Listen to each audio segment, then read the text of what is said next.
We're just ordinary people living ordinary lives until we see someone on TV win a $25,000 prize. Come on down. I'll play any game for 10 seconds of fame. Come on down. I'll make a deal, just let me spin the wheel. Come on down. To win $1 million, all you need is a little luck and thorough knowledge of multiple disparate trivial subjects. All right, welcome back to an all-new episode of Come On Down, the game show podcast, hosted by me, John Baker. And me, Jonathan Motney.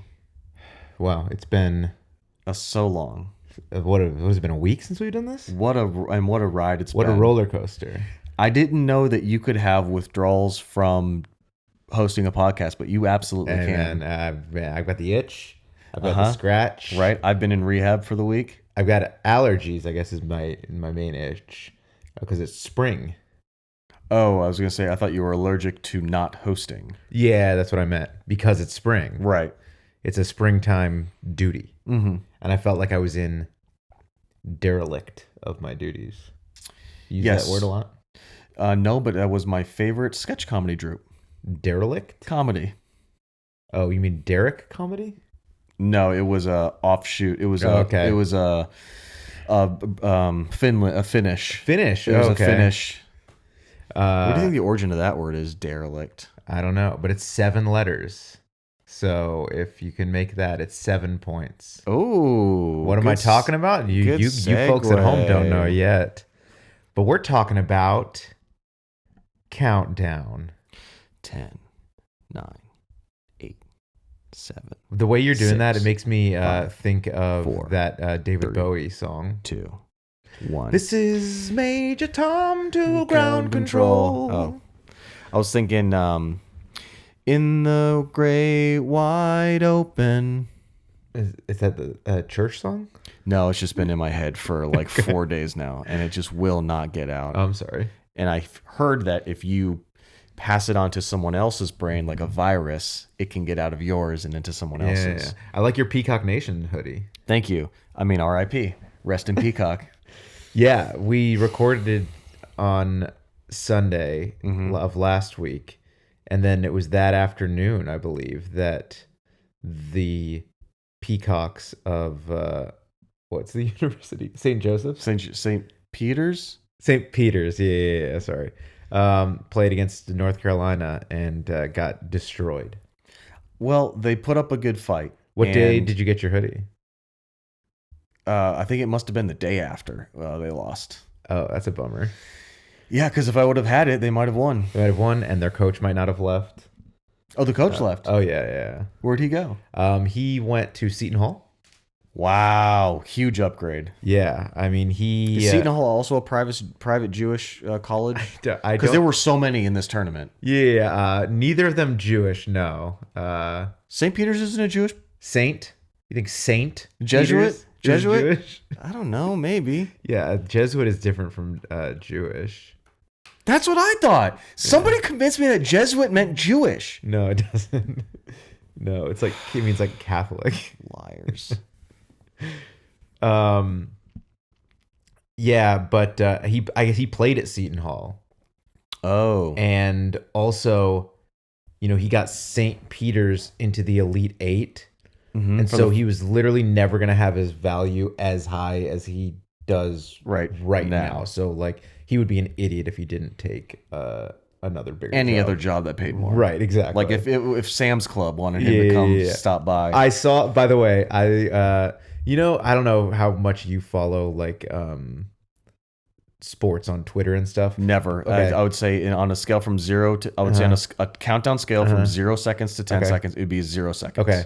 So a lot of people will put out, like they'll tweet an image with like a note on the image to like make statements. Okay. So somebody who's apologizing would do that. Yeah. People who apologize on Twitter. Or like if you're like a high school kid and you're committing to a school or something like that. You really? Post like a picture of you in that jersey and it's like, first of all, I'd like to thank all the schools recruiting me, blah, blah, blah, whatever, things like that. So anyway, this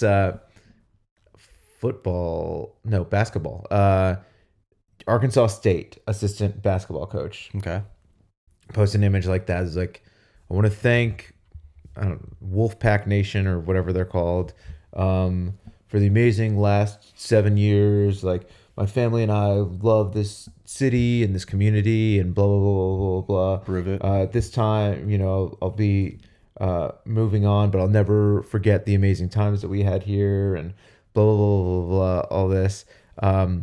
I've made the decision to leave basketball coaching altogether, but I will be staying in the area because I'm excited to announce that I've accepted a sales manager position at Embassy Suites. That paid him more? I don't know. But I thought it was the funniest. He just puts out this big statement like, thank you all. I work at Embassy Suites down the road now.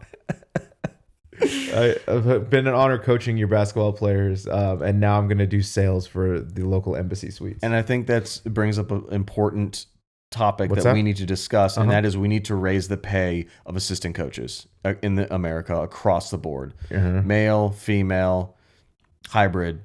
You need to raise the pay because this is what they're having to do. They can't afford to feed their family, so they're having to go work a real job. And you shouldn't have to do that. I stand by that. Nobody should have to work a real job. You should just be able to play children's games and instruct people on children's games for millions and millions of dollars. Correct. Yeah, I agree. Coach K agrees. R.I.P. Coach K. Yeah. Yeah, do you like my new hat? What does it say? Doesn't say anything. Is it Rough Riders? Yeah. So the minor league baseball has some like promotion with Mexico. That's what the Mexican colors are. For like, I guess to get more Mexican Americans caring about baseball. Right. And specifically Mexican Americans. We do not want Mexicans. Right. Just Mexican Americans. Rooting for this team. Yeah. Well, like in Central America and the Caribbean, baseball is huge. Of course. It's cheap. Yeah, I think soccer is bigger in Mexico, so they're trying to, push baseball, football as well. Yeah, soccer. And baseball is handball in Mexico. Weird. Yeah. But so there's a handful of teams that will be playing a certain number of minor league games this year as how like in the NBA they do like Los Mavs every once in a while on their jerseys or something like that. So the Frisco Rough Riders, who typically have Teddy Roosevelt as their mascot. One of the best presidents and men ever to live. True. They'll be playing 4 games this year as Los Quesos Frisco. That is a dope. Like, I don't like Los Mavs. Yeah. Los Quesos, what was it? Frisco. Queso Frisco? They're taking like Queso Fresco, but making it the city. So Los Quesos Frisco. Los Quesos Frisco. And so this is Frisco. This is a piece of cheese with Teddy Roosevelt's mustache and hat on. Yeah, that's amazing. Yeah, I had to get it immediately when they made that announcement. I was like, yes. I will be going to whatever games they're wearing their Quesos Frisco uniforms. Wow. Because that's hilarious. It reminded me of when the NFL teams go to play in Europe. Why? What do they do? They're trying to get more watchers over. They do like 5 games in England a year now. It's crazy.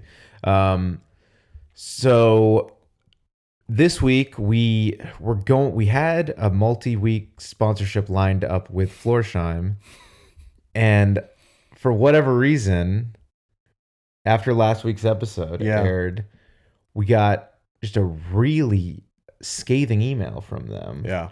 And saying, "Don't keep my shoe's name out your fucking mouth," is what the email said. And it was so the first sentence was that, but the fucking was capitalized. Yeah. And then the second time they wrote it, it was all caps. Yeah. So we don't have a sponsor this week because something weird happened with the Florsheim debacle. I don't really understand why they were upset, because we gave, I thought, quite a glowing. Yeah. I was able to wear those shoes at least 6 times. Right. Before they exploded. Yeah. In the middle of a wedding. I like how Erica's mom liked the Facebook post. Oh, yeah. Well, she was there. She got to witness my shoe explosion. And she told me she had PTSD from the whole thing. Oh, did she? Maybe that's why Florsheim was upset. Probably. Maybe a couple of those things combined. So today we're going to be talking about a game show that is not from these parts at all. Right. It's from other parts. And it's incorrectly named. I guess we'll get to that. We will. We'll get to that later. That's a major dislike. Okay. The spoiler alert. We've got a major dislike. We're starting out with dislikes. And wasn't that a problem for us last week with the game show that we It was did as well? huge problem last week. So Countdown is a game show that has been airing in the UK on Channel 4, which a lot of stuff we've talked about has been on Channel 4 Huge over there channel. in the UK. It's a big channel. It's one of the big four. Channel 1, Channel 2, Channel 37, and Channel 4. It does skip. It skips on the third one. That's like, you know how, and I guess this isn't as much of an issue now because we live in a different time with the way that TV works. But do you remember how like you'd have like CW 33, but it wasn't on Channel 33 on the thing? Yeah, it was like on broadcast over the air, it would be on 33, but on like every cable service, it was on like Channel 13 or something like that. It was, yeah, I think it was 13. I don't understand it. What was it called before the CW? The WB. Well, there was the UPN and WB were two separate channels, and then they merged together to become the CW. The CW. Yeah. Who doesn't love the CW? So, Countdown is on Channel 4, the CW of the UK, basically. In fact, Channel 4 began airing in 1982. Whoa. Just like this show did. In fact, this was show the debut show? was the first thing to ever be on air on Channel 4. Pretty crazy, wouldn't you say? I would say, what a lackluster debut show. Well, what if I told you that since 1982, this has been a daily show ever since, with almost 7,500 episodes aired so far. And I'll tell you this, it shocks the ever-loving fuck out of me. You're forgetting the audience that we're dealing with here. Boring? English. Bland? English. Have you ever eaten English food? Have you ever been to England? I have, and I had bangers and mash. It was this. I went to Ireland, and the first meal that we got was we went to a British pub and got a giant British spread, and we had blood sausage, and I didn't think it was that bad. No, it's just boring. They don't have a lot of interesting stuff going on. Boring. And then they'll just be like, oh yeah, Indian food, that's English food, because we ruled over those people until recently. Yeah, we imprisoned them and stuff. But we also are showcasing their food, which is a worthy trade-off. I agree. I agree. So this premiered in 1982. However, it's actually based on a French game show.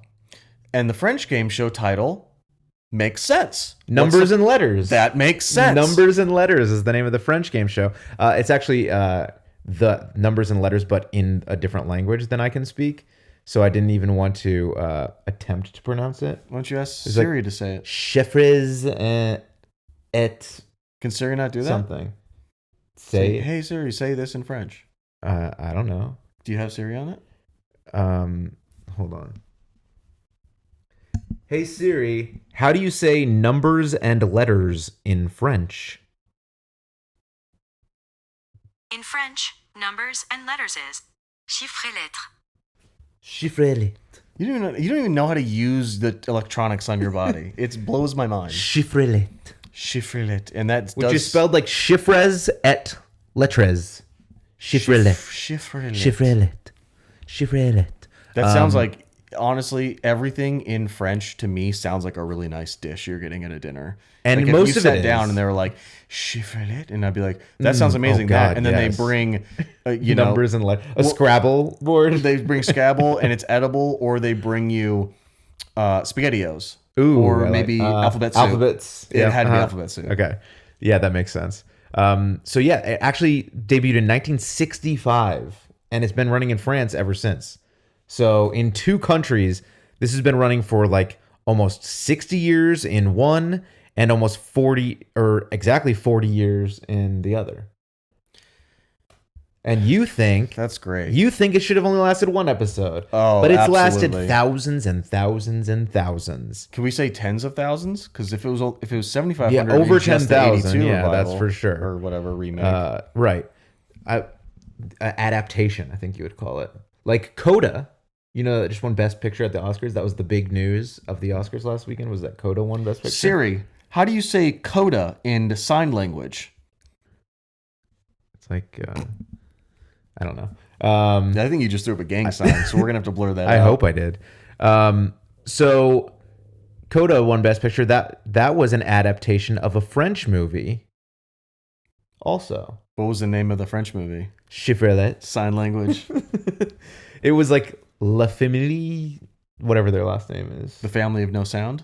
No, it was just that would be a dope title of that movie. It was just a regular ass name. I'm sorry.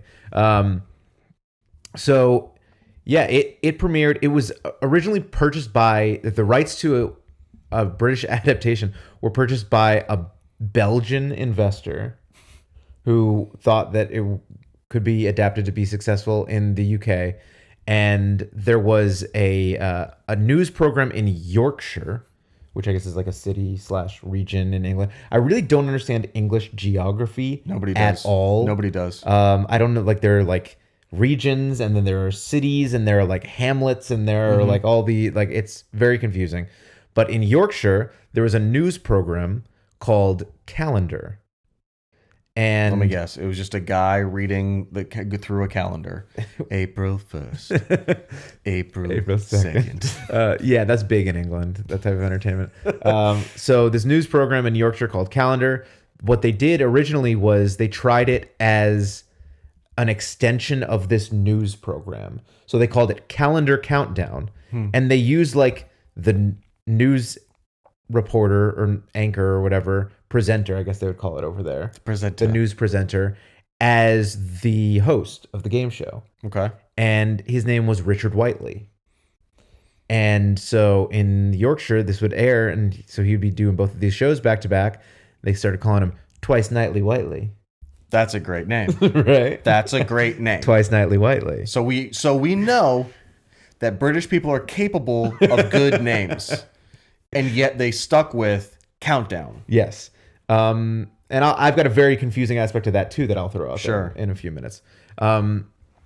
So the Yorkshire pudding version of it, is that a thing, right? Yorkshire pudding, I think, is probably just pudding that they take the flavor out of and give you. So it's just Greek yogurt. Okay, got it. So the Yorkshire version of it didn't last for super long, but they decided to kind of like rework it a little bit. And as Channel 4 was just coming out, what, you found some Yorkshire pudding? Yeah, food in England is so weird. I don't understand it. Okay, doesn't let look me like describe this. That doesn't look like let me describe Cosby's going to this. sell that to me. And you tell me if this is a good description. Uh-huh. So imagine a chicken pot pie. Yeah. That somebody, instead of all the celery and chicken and carrots, nothing was in it. Mm-hmm. And it rose, the bread still rose to the top, and then somebody just kind of smashed an elbow in the middle of it and just completely deflated it. It just kind of looked like that. Okay, yeah. well, nailed it. But according to this, it's 4.5 stars delicious. So what do you know? Here is the entire list of ingredients. Okay. Flour, salt, eggs, milk, a cup of pan drippings from a roast prime rib. So it's beef. So it's beef flavored. So it's beef bread. Yeah. All right, I'm in. Now that I wasn't interested until you started describing it like that. Gross. So they, as Channel 4 was in the process of launching, they reinvented it into a show for Channel 4. And you just called it Countdown instead of Calendar Countdown, because it wasn't after a news show called Calendar anymore. I'm sure. But they kept Richard Whiteley as the host. Okay. Because they felt like he was doing a good job. In fact, they kept Richard Whiteley as the host until he died. In 84? No, in 2005. Wow. So he continued to host it for the first 23 years of the program, and then he just up and died one day. What an idiot. When he was only 61. What'd he die of?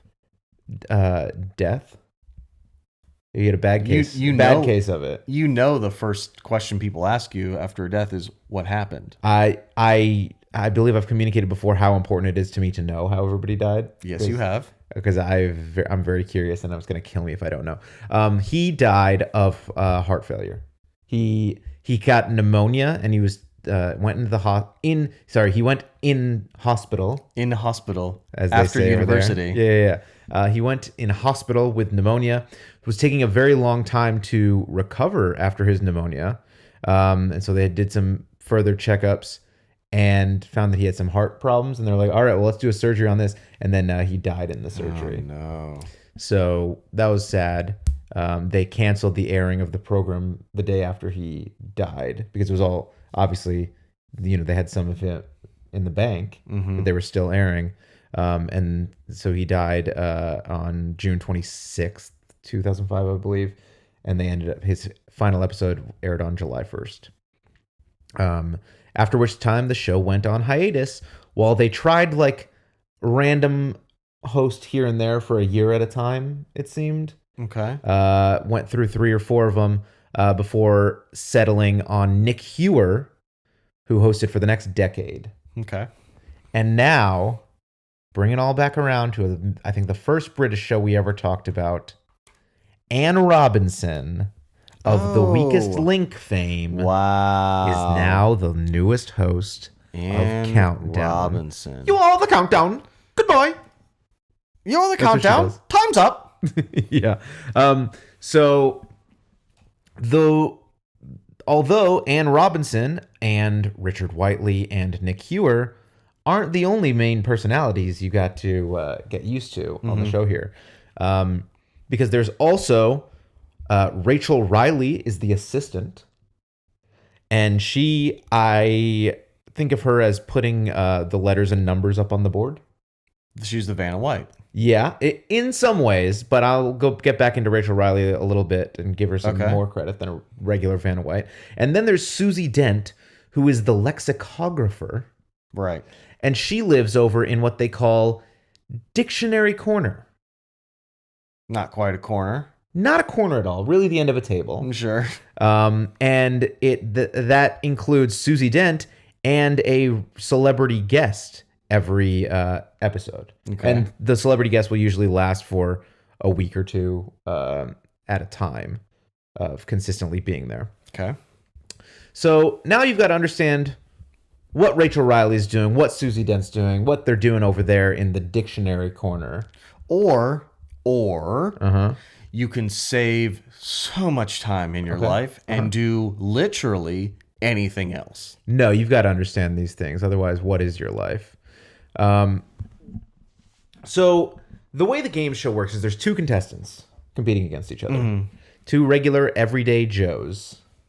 Or Janes. Competing against each other. And there are, I believe, like 14 rounds to this show per episode. There are a lot. Yes. And it's not anything different. Right. It's the same shit. There are 2 types of games. Over and over. There are letters games and there are numbers games. Right.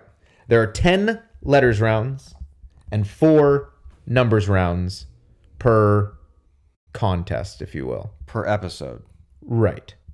The way that, and they kind of happen, it seems randomly, the letters and numbers rounds.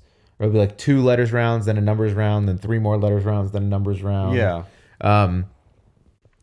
And the way that it works is in the letters round, whoever has control of the board, if you will say there are 9 blank spots up on a board. And they'll say, I'll take a consonant. And then Rachel Riley is over there. And there's a stack of consonants and a stack of vowels. And she'll put a consonant up on the board. And then they'll go, and another. And then she'll put another consonant up there. And she'll say, it's an R. It's an S. And there's big piles of each of these. And the consonants are they're all in random order.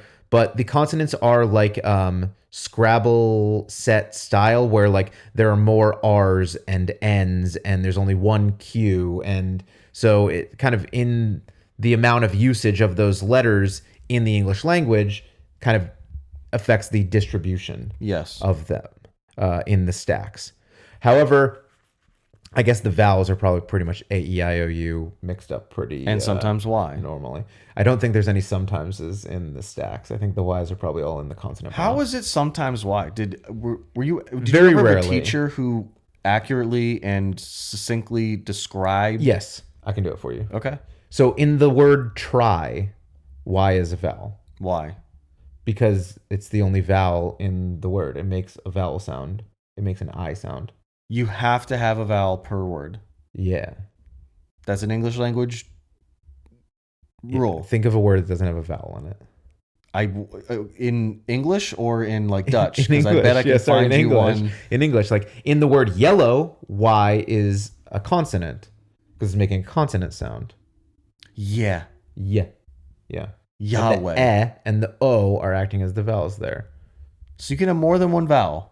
Yeah, you can indeed have more This than one language vowel. is absolutely Crazy. bonkers. And so they'll alternate saying consonant and vowel, or vowel, vowel, vowel, consonant, consonant, whatever, until all 9 of the slots are filled up.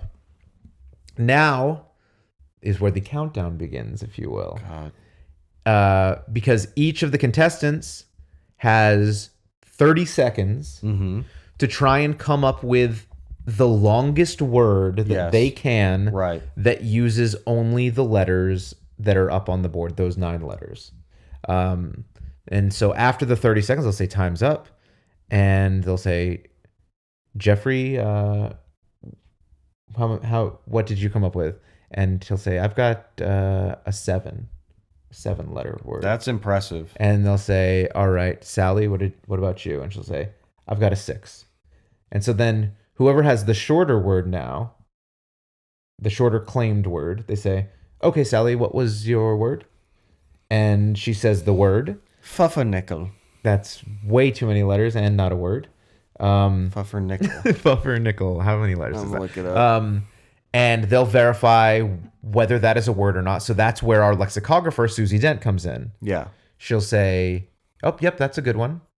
And then they'll say, okay, and what was the 7-letter word? And then he says what his 7-letter word was. And again, Susie Dent will say, oh, yeah, that's a good one. Here's how bad that word was.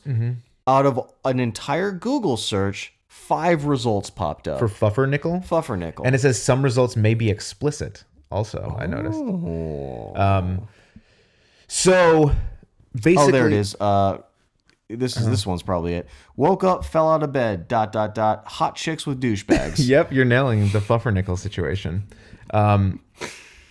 So if you get a correct word that is longer than your opponent's, or you're the only one to get a real word out of it, you get that many points. Sure. So if you have got a 7, you get 7 points. If you're able to use all 9, however, you get 18 points if you can make a 9-letter word. Thank God. That's a big one. And then the celebrity who's in dictionary corner with Susie Dent has also just been like sitting over there trying to work out a word also. And they'll say, all right, what did you get, Todd? And they'll go, I had a 6. It was blah, blah, blah. And they're like, oh, yeah. And then Susie Dent will tell us the longest possible word that could have been made using those letters. I mean, she's using a computer. She's cheating. She's using an anagram program in a computer. You can see that going on in front of her, okay? So that's how the number round works. You get whoever has the longest word that is a real word. Letter round. Yeah, sorry, did I say number? Yeah. That's how the letter round works. Whoever has the longest word that is a real word gets the points. The number round, which folks, and I know that you're sucked in at this. You're sitting on the edge of your seat. You're saying, okay, letters, I hear you, but numbers? I want to math you.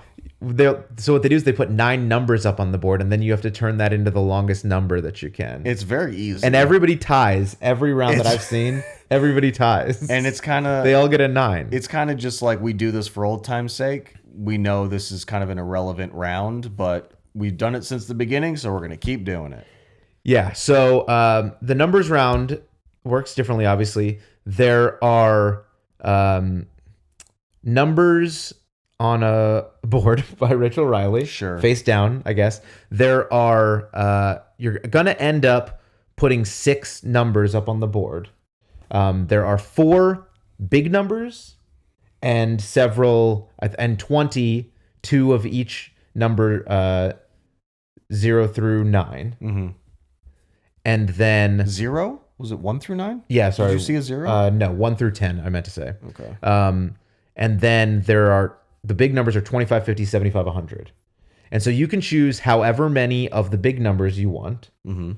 And the rest will be the little numbers. So you can choose, I want 2 big numbers, and then it's going to be 4 little numbers. Or most often I see people choose 1 big number and 5 That was a go-to. little numbers. So they put those up at random on the board. So there are now the little numbers and the big numbers.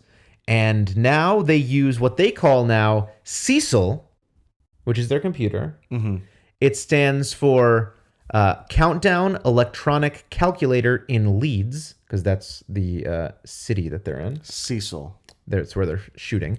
Cecil puts a random number up on the board. And the goal is to use those 6 numbers using math processes. Very simple math processes. Addition, subtraction, multiplication, division. PEMDAS. To get to that random number. Sure. And those random numbers will be like 763. Like it will be a legit random number. Yes. And you've got 6 numbers up there, and your biggest one is 50. And you've got to get to 763. And again, you've got 30 seconds to create an equation using only those numbers, not duplicating any of them. You don't have to use all of them. You don't. And usually they did not. But you cannot use any of them twice unless like 2 5s get drawn initially and they're both up on the board. You can use 2 5s. But otherwise, you can only use each of them once that is up there. So you have to sit there and so there's a 6 and a 3 up there. And so you'll go, okay, so 6 divided by 3 is 2 times 75 is 150. Mm-hmm. There's a 7 and 7 times 3 is 21 plus 150 is 171. So you have to, in 30 seconds, make something where your goal is to get to exactly the random number that is up there. It is just as boring as the first part of this game show. And so if the random number is 732, let's say, after the 30 seconds, they say, okay, Jeffrey, what did you come up with? And he'll say, I was able to get 730. Mm-hmm. And they'll go, okay, Sally. And she'll go, I got 731. And now they'll say, okay, Jeffrey, how did you get 730? And he explains his equation. Sally, how did you get yours? She explains her equation. And if you're able to get it exactly on the money, you get 10 points. Yeah. If you're able to get it within 5, you get 7 points.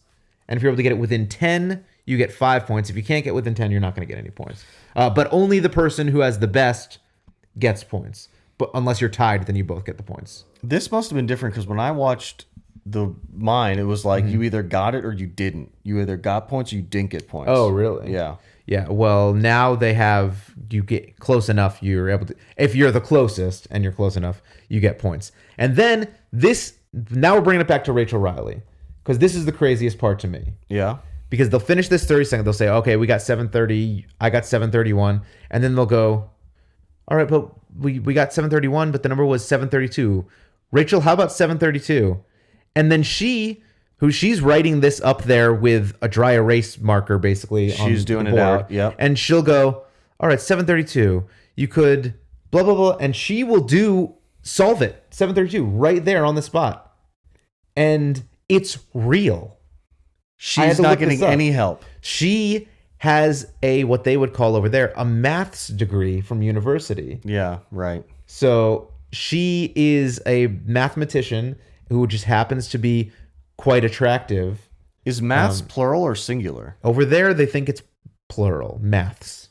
So, but what is singular for us in America? So what their interpretation of the word mathematics is that mathematics is a plural, I guess, of mathematic, which I've never heard of mathematic on its own. Yeah. But they interpret like- it as that mathematics is a plural, so that if you abbreviate it, you have to keep the plural and make it maths. Okay.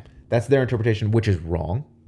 So someone being obsessed, borderline addicted to math would be a mathematic. It would be a mathematic, not Mathematic. not a mathaholic or whatever. Oh, yeah, I guess. Isn't it funny? People always say they add aholic to things. Mm-hmm.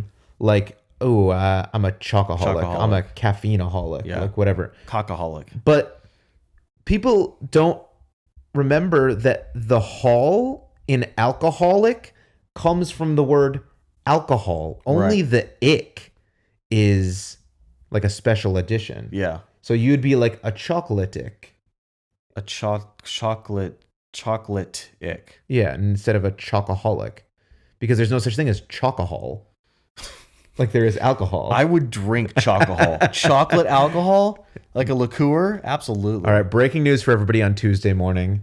The Mavs beat the Bucks on Sunday afternoon. Yay. That was a big win for our chances to get back to the 3 seed. Los Mavs. Yeah, so she is quite good at the math, and she is solving it herself and doing, and pretty much every time getting it correct. I read online, because I was like, I had to Google, is Rachel Riley actually doing the math? Yeah. Because I had to think, like, I mean, they only have 30 seconds.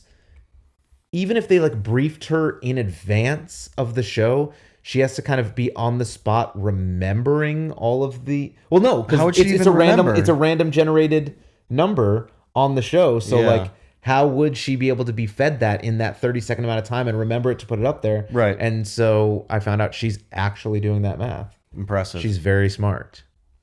What a beautiful thing to have ability in your brain, and you decide to go and work on a game show. Well, I read an interview with her where she said she got a math degree, and she has a maths degree, and she now feels like she has the highest profile maths job in the country. So she feels like she's doing a great job with it. So she's using her gift to just do math on a show. Maths on a show. Yeah, but she's getting paid nicely for it, I bet. Is she? There's 7,500 episodes of this show. She does it every day. Think about how long she has to sit in the makeup chair and then film for 45 minutes. Because, by the way, here's another note. This show's length is 45 minutes, including commercials. Have you ever heard of a show in America that, including commercials, is 45 minutes long? That a show is on from 5 to 5:45? No, the guide on the TV would break. Exactly. We don't have breaks for that. We only have them at the half hour and the hour. But think about this, though. You could just sell advertisements to fill that 15-minute gap on your television show. Think about how much money that would make. You just do 15 minutes of ads. But I don't know what they do. The show starts at like 5 o'clock, ends at 5:45 or whatever time it's on over there. Knowing England, they just do this thing it's a tea time show. We'll be right back, and then they just have a still picture of something. The Queen. Yeah. Just a picture of the Queen Yes. for 15 minutes. Who's evil, by the way? I don't know if I've communicated that before. What? The Queen, of England? Yeah. Bad person. Bad broad, Why? if you ask me. I watched that movie Spencer. Nope. You heard of it? Nope. It's about Princess Diana. Is there nudity in it? Partial. Okay, well that's how I know you know about it. It's Kristen Stewart playing Princess Diana. Okay. And it's basically just about like a Christmas that they went to at whatever. You know how Palace? like one of them, they've got like castles all over the place. They're like, oh, this is the Queen's summer castle and like whatever stuff like that. So it was like the Christmas castle that they were at. And it's the same as the other castle. It just has a pool in the back. Yeah, exactly. And like the queen, she kind of came off as like a bitch in this movie a little bit. In this fictional movie, she came off as a bitch. Was it fictional? Yeah, I'm pretty sure it was based off of real events in the sense that her name was Princess Diana, and that's as far as they went. So I've got a quick thing I need to comment on. Every hoodie that I know, it's got the pull strings around the hood. Yeah. And I've never ever once seen anybody tie those pull strings together in a bow. And here's how here's how I know you're so fucking uncool. This is how kids wear it now. Is that it? Yes. Is that it? I need to get You don't more watch invested enough in Instagram TikTok. Reels. And oh yeah, you do watch TikTok. How did you not see this? Because there's an algorithm. Well, first of all, you're making it up. No, I'm not. Really? Yes, kids. This is like a cool thing to do. This is the With style. the hood up? I don't know if it's with the hood up, But they tie. Yes. That's fucking weird. Just think about the opposite of things that were cool when we were a kid. And they're like, "Fuck you guys." The opposite is cool now. We're doing the other thing. Yeah. Yeah. Short shorts. You would not be I like caught short wearing. shorts. I do too. But the whole brand was based off. There was a lot of stuff that I shorts. look back and I think, wow, that was really stupid. I can't believe that was cool back then. But anyway, so they go through these number and letter rounds with Rachel Riley giving us the number updates and Susie Dent giving us the letter updates, and the celebrity being like, "I got 3 letters." Yeah. You idiot celebrity. Yeah. And after these 14 rounds, there's a final round. And this is maybe the weirdest part of the show to me. There's the final round called the Countdown Conundrum.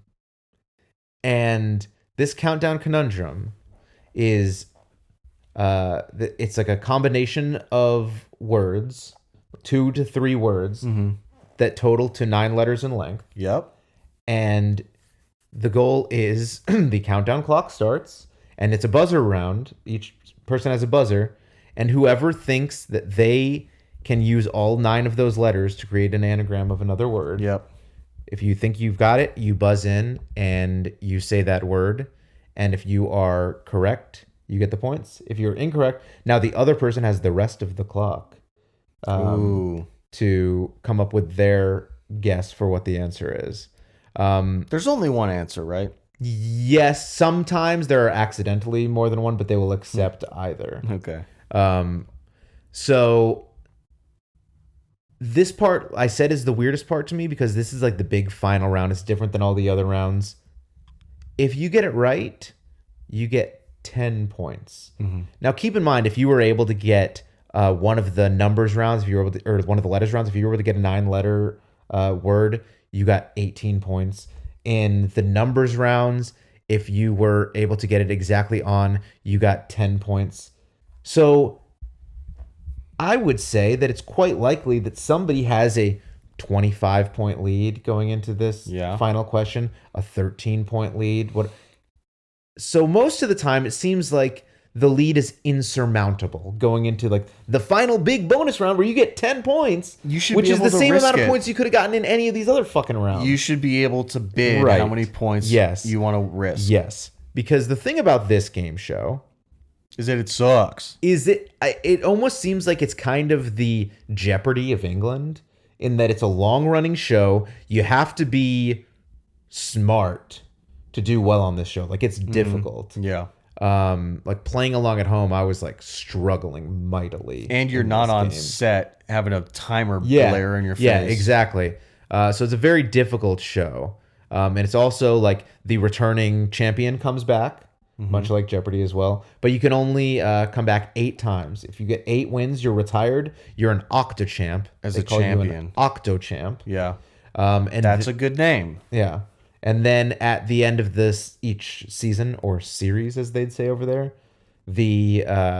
all of like the octochamps from that series go into a tournament together. Nice. To win more money. And so this game show is maybe I would say the driest game show that I've ever watched. It's the most boring game show I have ever seen in my entire life. When we talk about these letter segments, for example, and it is literally You have a minute straight of airtime. A minute straight. 10 different times, by the way.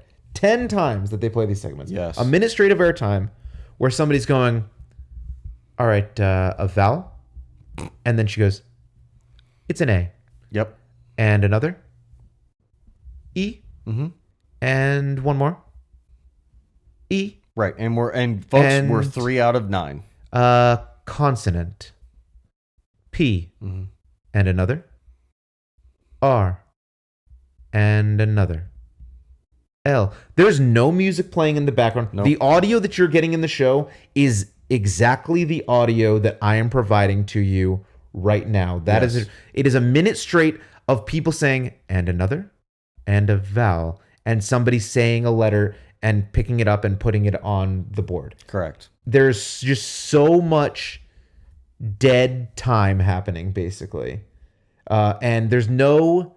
It is very... like educational in the sense that they're really not adding any entertainment aspects to this show. The weirdest quote unquote entertainment aspects are when like they're just in the middle of the show and there's that celebrity in the dictionary corner and they'll be like, "Oh, Tommy, you have a story for us?" And then that guy just tells a story for a minute and a half. Mm-hmm. And then they just go on with the show. And the story is the best part of that episode. Somebody telling a story, and hopefully it's funny. Like, I don't even care if it's not funny, because it's not a person going consonant, right? Vowel. The other weirdest thing about this show to me is that, again, so it's called Countdown. I know you're going to get into this in a minute. It's called Countdown. There's a big clock up on the board, under the logo. It says Countdown. It's a clock. It moves every time. We're in one of these rounds where they always have 30 seconds. The second hand is moving. The weirdest thing to me is that it is clearly a regular 60-second circular clock, and every single thing is 30 seconds long. Yeah. There is at no point does the second hand ever move past where a 6 would be at the bottom. It just goes from the top around the side to the bottom. The left side of that clock is completely ignored at all times. I was so confused. I kept thinking like, okay, well, what's the 60-second thing going to be? There's going to be a 60-second thing because there's a 60-second analog clock right here. Yeah. And no, everything was 30 seconds. But what do you suggest? What are they supposed to show up there? I don't know. A digital? I don't know because in Chiffrele, it's 45 seconds instead of 30. So... They also don't do 60. So you would have the same complaint. You would say, yes, why have that extra make quarter? Make it 60. Make it different. No, or God, something. no, don't make it 60. I don't want any more But time. what if they were able to cut out all the fucking and a consonant and another? I would love that. More? Yeah. And then they just use that time to add 30 more seconds to the timers. It would make this game less shitty, but it would still be the shittiest game I've ever seen. Wow. So how do you... I'm bored talking about it. You're yawning right now. How do you feel about the name? The name is stupid. Oh. The name just does not go with... Like, I understand that there's a countdown. You count 30 seconds to make a word. But... Doesn't every game show really? You have a time. Countdown. You have There's a timer to answer. Yeah. You can't just wait there forever. It's just... Usually these games have a niche. And there's something that makes it different. And you usually use that in the title because it's a little bit of a draw or it's a good differentiator between other games. And it was just so, it didn't match with the game. And I read about the French version and I was like, okay, the game still sucks ass. But at least it's called Numbers and Letters. Yeah. But like that, you get everything you need about this game from that title, letters and numbers. Oh, that sounds boring as fuck. Well, it is. You thought Countdown was going to be exciting. You feel like it was false advertising. No. You thought they're going to have to be defusing a bomb. I would watch that show. Who wouldn't? And the host is... by the end of the show, there's 70 different hosts because so many have died. Well, they've got bad contestants. What can you say? Yeah, originally it was half hour, by the way. 2001, they changed it to a 45-minute show, and it's been ever since. Yeah, it is boring. It is more boring than Jeopardy, which I compared it to as being like the academic game show of the respective countries, I guess. The long-running academic game show. It's way more boring than Jeopardy. It's also like just the way that it plays out, it just seems so hard to me. Like, I feel like I would have a much better chance of winning on Jeopardy than I would on Countdown. Wow. I don't think I would ever get the math round right. The math round was very tricky. Like, if I was getting... And they don't have a calculator, by the way. Right. They're doing this all on paper. They're handwriting everything.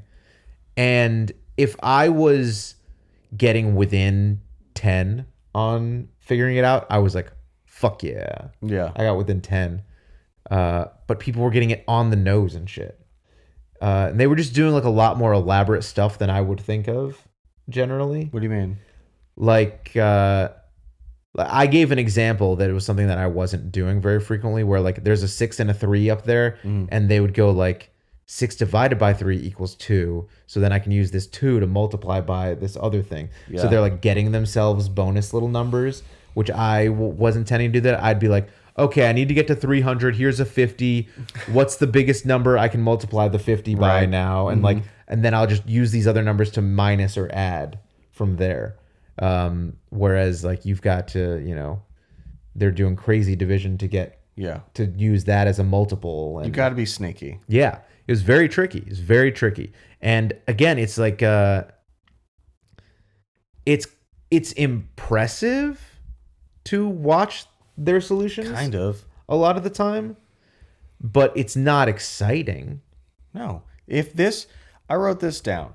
This show is the opposite of Michael Bay, whose new movie Ambulance with the LA highlighted. I can't wait to see it. Is coming out this Friday, only in theaters. I can't wait to see it. I'm so excited. Jake Gyllenhaal, God, he's the best. He's the best actor in the world. Wow. Yeah, in the world. In the world. What about John Turturro? It's a tie. Okay. Everybody knows that the best actor in the world is a tie between Jake Gyllenhaal and John Turturro. We'll say John Turturro right now because he has a longer catalog. But Jake Gyllenhaal, once he gets right to now, that age. Yeah, if he hasn't made a whole bunch of stinker plunkers. Okay.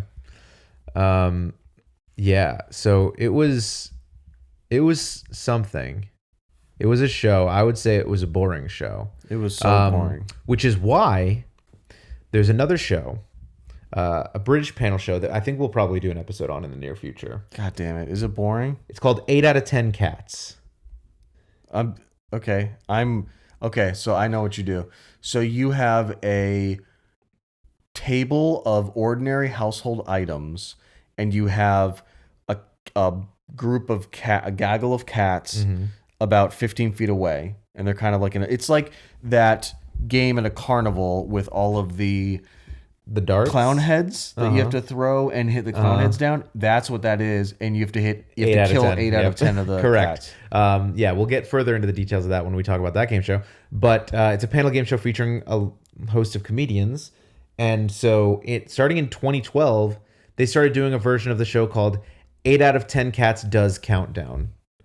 And it's hosted by Jonathan Ross, a comedian, instead of Ann Robinson or whoever's the regular host at the time. However, Susie Dent and Rachel Riley are both in their same roles, but it's comedians playing the game now. Yeah, see, that sounds better. Yes, so we'll go over that at some point when we do 8 out of 10 Cats. Okay. And this is something that they do like over the last decade. They've done over 100 8 out of 10 Cats Does Countdowns. Okay. I think they've done like 150 episodes of that. So Rachel Riley described it as she tells her family, she relates to her like parents and her grandparents by talking about how she's on Countdown, and she relates to her friends by telling them she's on 8 out of 10 Cats Does Countdown. Okay. So yeah, it's so dry. That's the best way I could do it. Because like a lot of shows, and I've said this sentence before. A lot of shows I've called like the most British show that you could watch. the most British game show. This one, it's got the most British dryness to it. Like, there a lot of that, like how we as Americans think of British people as these like super formal people. They're like fancy Americans. Yeah. This show is the Yorkshire pudding of game shows. Wow. It's a beef flavored. It has 3 things in it: bread, letters, numbers, and a countdown. And that's the entire recipe. That is the recipe. Much like, and beef Wellington drippings or whatever. Yeah. Prime rib. It wasn't beef Wellington. Yeah, it was more. Is that what it was? Yeah. So I don't know. How would you make it better? What are your thoughts? Make it dirty words. Make it a dirty version. Ooh. So you want the Cards Against Humanity version of this apples to apples of a game show? Correct. Yes, that's the perfect and least confusing way to describe it. Sure. How do you make it better? I would just try to spice it up a little bit somehow. Like, I think by and large, this is the game show. So like the games, the numbers and the letters, that's fine. Keep those, but just find a way to make it exciting and interesting. And I think maybe that's what we'll see in the near future when we talk about 8 out of 10 cats. Yeah. Because it's just not interesting. And I know we have this tendency, especially in America and on American TV, to just really squeeze the last bit of drama that we can out of everything and do this deceptive editing so we make it look like people are upset at things that it was actually a reaction that they gave to something else at another time or whatever. And that feeds our ADD a little bit and keeps us interested and excited. But this is so far the opposite end of the spectrum of that. There's no saving this show. That you really have to like even just little things, like, I don't know, adding some background music or something where it's not just a minute straight of dead silence aside from somebody going, and another, and one more, another consonant. Like, it's just so dry, especially during those periods. Like, the 30 seconds where they're thinking or whatever, like, whatever, you can't do anything about that really. But the other times just need to be spiced up more. Yes. There needs to be a lot more interest. During the time when they're able to think for the 30 seconds, the contestants should be able to just say words to try and fuck with the other opponents while they're trying to think. Macadamia. Or what if if they win the first round, they have the option of a distraction noise. And so they get to put on noise canceling headphones as they're thinking, and a distraction noise where it's like, something plays. Can we bring slime back? I know we've talked about this last week also. You get slime Is the there a entire way that we time can slime for 30 straight seconds? Yeah, just 30 seconds of slime while you're trying to think of something, a word. Something that would be able to put a little bit of panache on the Chevrolet. Would you like some panache on your Chevrolet? Yes, you're just saying words right now. Yes, please. That I like have some CHs in them. Panache. Panache. Yeah. It's just a tough one to get into. Like I said, I know these people are smart because this stuff is tricky. Coming up with these anagrams and these maths equations. But holy shit. And I believe, speaking of hard and speaking of smart, we've got a lightning round. Welcome to your lightning round. Do I have to look away from your computer? You do need to look away from the computer. Okay, I'm going to look over here to the left because I see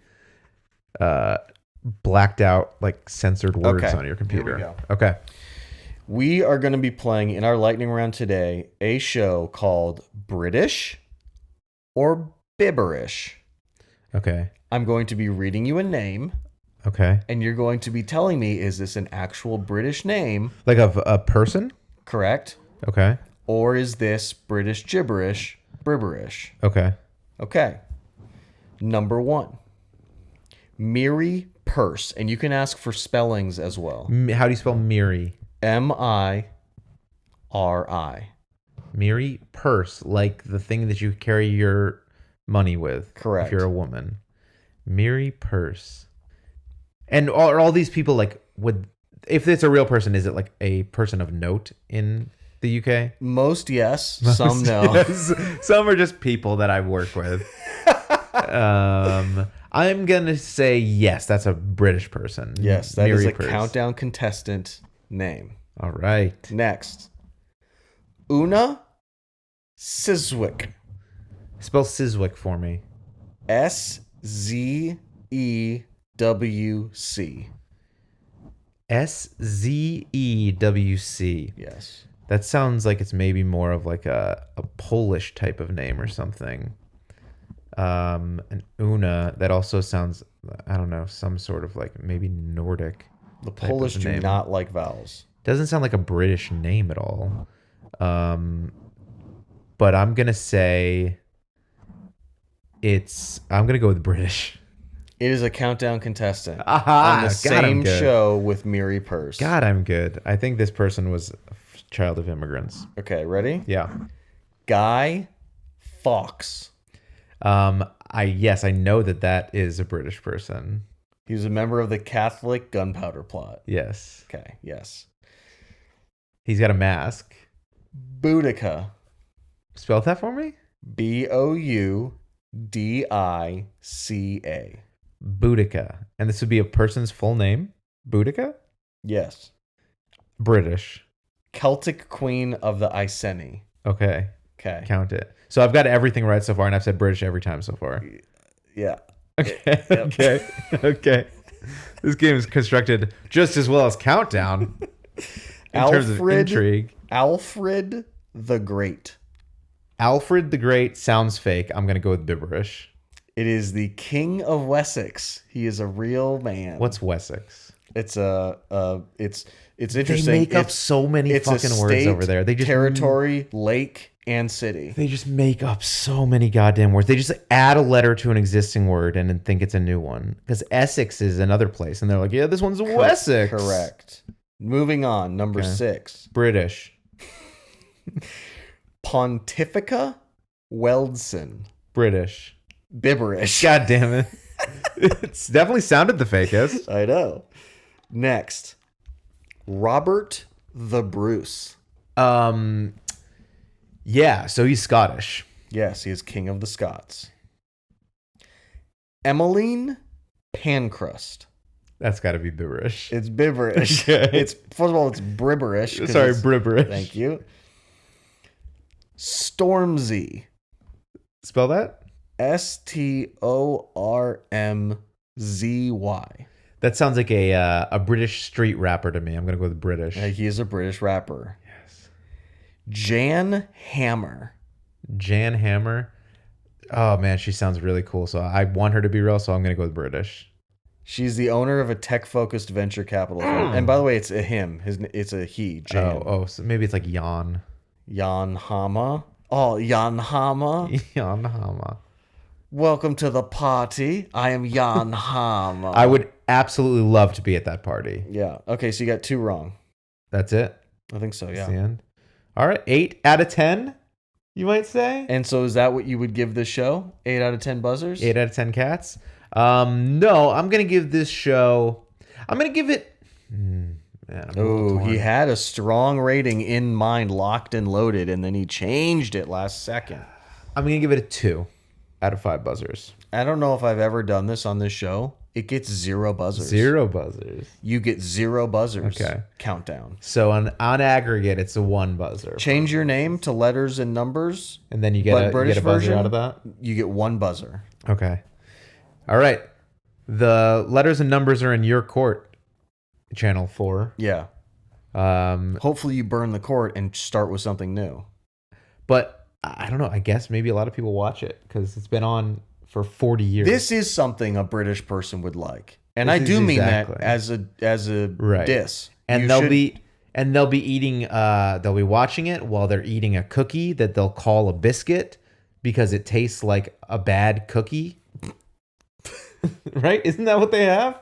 Just bad cookies that they call biscuits? Biscuits. What the fuck, England? You Countdown and your biscuits? Both flavorless. Yeah. Yeah. But Get some flavor. Hit it with some flavor. You know what we would do? You know what I think would help Britain, England at all? Yes. Guy Fieri Uh-huh. just goes in, Give them some flavor. and gives them flavor to the culture, Yeah. to the food, Yeah. at all. Just put flavor in everything. Yeah. England, you're going to need to rename some of your cities and stuff to like West Flavorton. I like it. I would visit a place called West Flavorton. Yeah. In West Flavorton, born and raised. Well, no, born and braised. Oh, wow. Yeah. Wow. All right. If you would like to inquire about booking us, you can reach us at comeondownshow@gmail.com. Yeah. Otherwise, we will be back next week with a game show that is less like watching paint dry. Sure. Ideally. Right. We hope. Mm-hmm. Until then, see you guys in West Flavorton.